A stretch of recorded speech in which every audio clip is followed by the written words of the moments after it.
Todd Chrisley versus Kody Brown. Who wins? The worst hello, guys. Welcome to my channel. I am Elena.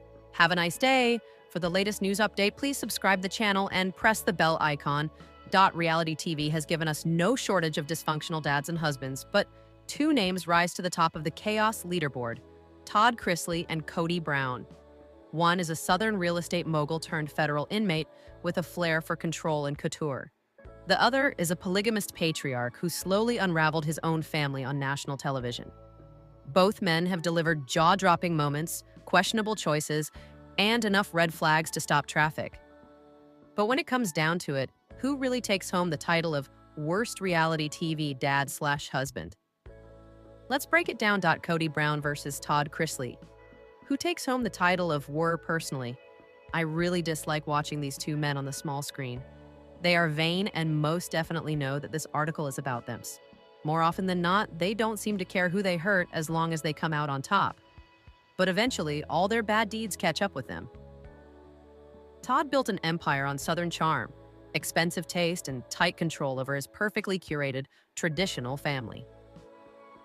Chrisley Knows Best was supposed to showcase his picture-perfect life, but behind the designer blazers and one-liners was a storm brewing. And when it hit hard. Let's start with the legal troubles. Todd and his wife, Julie Chrisley, were serving time for bank fraud and tax evasion to the tune of $30+ million. Not exactly God-fearing Southern gentleman behavior. Their reality TV image wasn't just exaggerated, it was allegedly built on a mountain of lies, forged documents, and shady financial gymnastics. Then there's the parenting. Todd's obsession with control bled into every aspect of his kids' lives, from dictating their clothes, no limited to micromanaging their love lives. He ran the household with an iron fist wrapped in a pastel cardigan. And while it was played for laughs on TV, it clearly had consequences. His relationship with the daughter, Lindsay Chrisley, became so strained that she cut ties completely.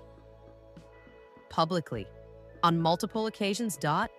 And we can't skip his obsessive vanity. Todd was more invested in his Botox schedule than in half the plot lines on his own show.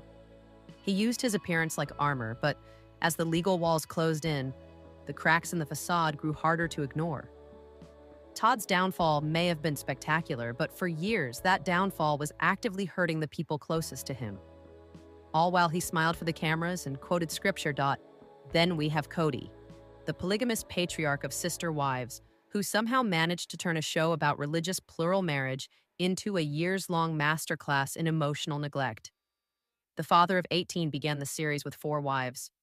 However, he has ended season 19 with 1 wife, 3 exes, and a family that's fractured beyond repair.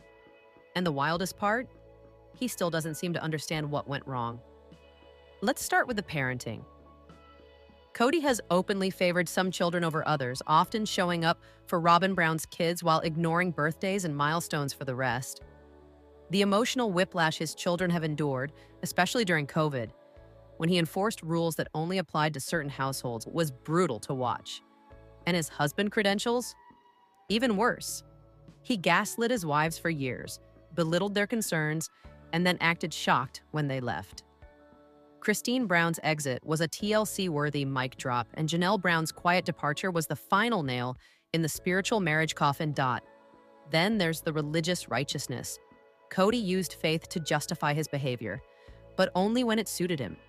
The heavenly principle of plural marriage became a punchline as he slowly retreated into a monogamous corner with Robin, all while insisting he was still operating under God's plan. Kody's financial dysfunction also deserves a shout-out. The Brown family's money issues have been a recurring theme. From investing in empty land, Coyote Pass, to juggling multiple mortgages while half the family lived in rentals. It was chaotic, unorganized, and ultimately unsustainable. And yet, through it all, Kody has maintained a shocking level of self-delusion. He still talks like he's the head of a united family.